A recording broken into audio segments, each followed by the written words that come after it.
আজকে ২টা কলা গাছ থেকে ২টা বড় বড় ছড়ি পাড়া হলো। আর এখানে প্রায় ৩০ হালা কলার মতো আছে।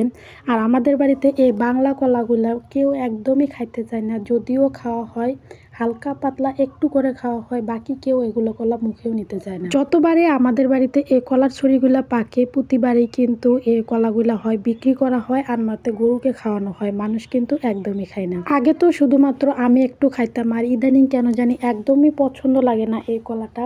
আর রমজান মাসে যখন ছিল তখন দুধ কলা আমি অনেক খেতাম, আর এখন কিন্তু একদমই খাই না। আমার যে ছোট্ট ভাতিজাটা আছে ওই কলাগুলা পছন্দ করে না। কলা জিনিসটা কেন জানি এতটা বিষাক্ত হয়ে গেল সেটাও বুঝতে পারি না। এজন্য মাকে বললাম যে এবারে কলাগুলো বিক্রি করলে বাড়ির থেকে একটাও রাখার দরকার নাই। যদিও খাওয়া হয় একটা পিঠা বানানোর জন্য যে কয়েকটা কলা রাখবে ওই কয়েকটাই রাখবো, আর বাকি যা আছে সবগুলোই বিক্রি করে দেবো। কারণ কেউ তো কলা পছন্দ করে না। যদি বাড়িতে না থাকতো তাহলে হয়তো চাহিদাটা একটু বেশি থাকতো, আর বাড়িতে যেহেতু আছে এজন্য হয়তো চাহিদাটা একদমই কম, তাই না? তো কলাগুলো তো সবগুলা রাখা শেষ হয়ে গেছে। এখন চলে আসলাম এখানে গর্ত খোঁড়ার জন্য। আর অনেকক্ষণ যাবত এই গর্তটা খুঁড়তেছি।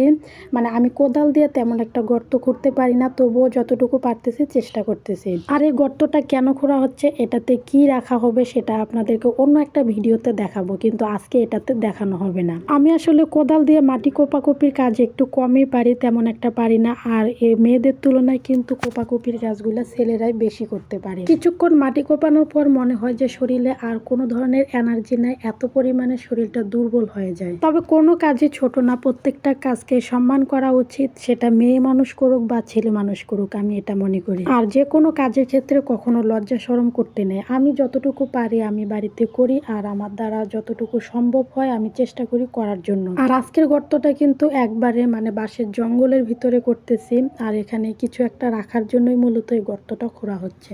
কোদাল কোপানোর কাজ একটু কষ্টকর বেশি, মানে একটা করে কোদাল চোটাতে অনেক পরিমাণে শক্তি লেগে যায়। এটা শুধুমাত্র ছেলেদের ক্ষেত্রে সহজ হয়ে যায়, আর মেয়েদের ক্ষেত্রে অনেকটা পরিশ্রম লাগে। তো গর্তটা যেহেতু একটু ছোট এজন্য কোদাল দিয়ে কিন্তু খুঁড়তে অনেকটা কষ্ট হয়ে যাচ্ছে।